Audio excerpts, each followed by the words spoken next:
Nästa talare, Elham Tarabi. زن در نظام فاشیستی جمهوری اسلامی به مثابه کالا بوده و باقی خواهد ماند.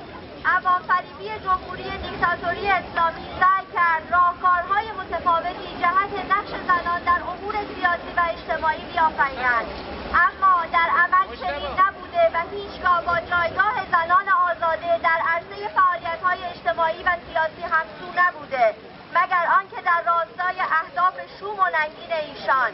بارها شاهد دستگیری و زندانی شدن زنان فعال سیاسی در جمهوری ننگین اسلامی بوده ایم و هستیم، چه زنان دلیری که برای بیان حق مسلم انسانی که همان آزادی از خانه و خانواده خود بریده شدند و در زندانها اسیر شدند.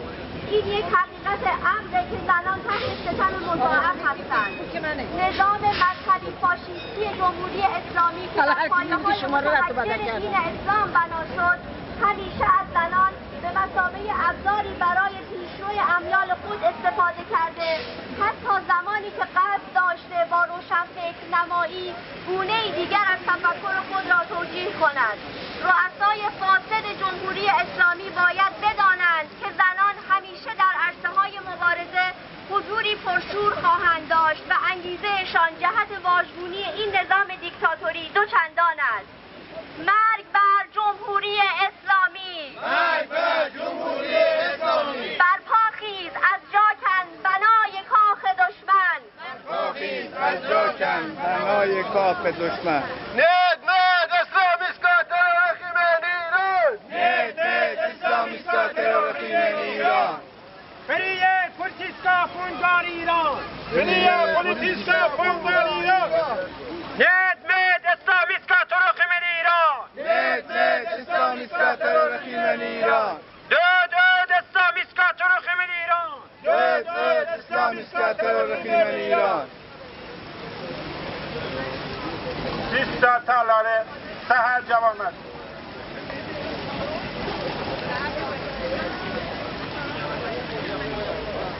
با سلام، من سحر جوانمردی هستم از شهر یوتوبری. با وضعیتی که طی 33 سال گذشته بر مردم ما رفته است، سران رژیم جمهوری اسلامی آنقدر روی همه جنایتکاران تاریخ بشریت را سفید کرده است که خود شاهد بودم بارها و بارها کسانی که از نارضایان و آسیب‌دیدگان دوران گذشته شادی روح محمدرضا شاه را خواستار شدند. او را به لحاظ نبود آزادی‌های سیاسی آن دوران بخشودند، اما دوران سیاه جمهوری اسلامی با هیچ ابزار و نیرنگی نه در قلب‌هایمان و نه در اذهانمان پاک نخواهد شد. نبود آزادی‌های سیاسی و اجتماعی و فرهنگی دوره حکومت 33 ساله را هرگز فراموش نخواهیم کرد. دوران سیاه اعدام‌های فرده‌ای اوایل دهه 60 و سپس‌تر شکنجه و اعدام تیر 67 از یاد هیچ عدالتکاری ستوده نخواهد شد. کشتار دگراندیشان و قتل‌های زنجیره‌ای لکه ننگی است که بر پیشانی علی خامنه‌ای نقش برجسته به صورت پینه بسته است. دوران شکنجه و محرومیت‌های اجتماعی و شهروندی دانشجویان و پیروان سایر مذاهب، همچنین ظلمی که بر زنان آزادیخواه و روزنامه‌نگاران و وکلای با شرف نابخردانه زنگ و یا کشته شدند، یا معلول و یا مفقود شدند و قصد تجاوز و شکنجه معترضیان بیگناه دوره انتخابات‌ها هیچ بحث و گفتگوی باقی نمی‌گذارد.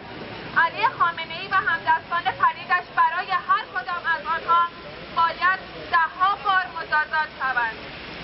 اگر چنین ادعایی در برابر دادخواهی رضا پهلوی آن هم نه برای خودش و برای ملت ایران عنوان شده است، این رأس‌خواهی محکوم به شکست حتمی جمهوری اسلامی خواهد بود و رهبر جمهوری اسلامی که به راستی که قبرستان‌های کشور را آباد کرده است، باید تاوان این ملت ستم کشیده را بپردازد و در یک کلام شکنجه شدگان صادر شدگان و قربانیان دوران جمهوری اسلامی هزاران هزار برابر دوران شاه تفویض شده است. مرگ بر جمهوری اسلامی! مرگ بر جمهوری اسلامی!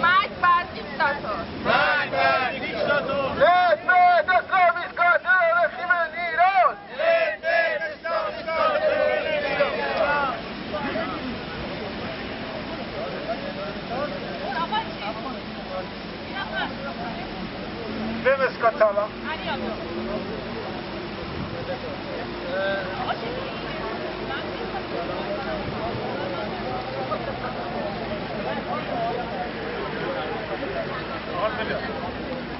Nesta cała we zamarzy.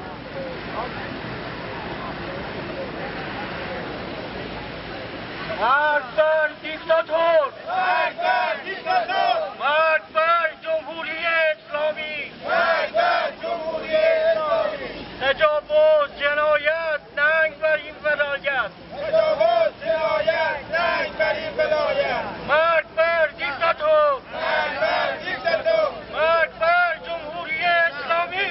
مرد بر جمهوری اسلامی! Nesta talare.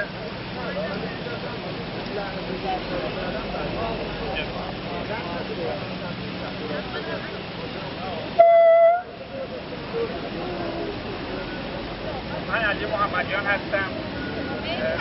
روزی نیست که خبری از جنایت جمهوری اسلامی، اعدام و شکنجه، تجاوز به زندانیان، سرکوب زنان و یا شرکت در سرکوب مردم به گوش نرسد.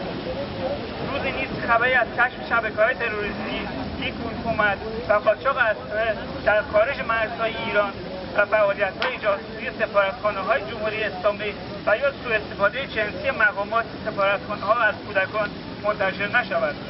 به دلیل این جنایات جمهوری اسلامی باید تحریم کامل سیاسی شود.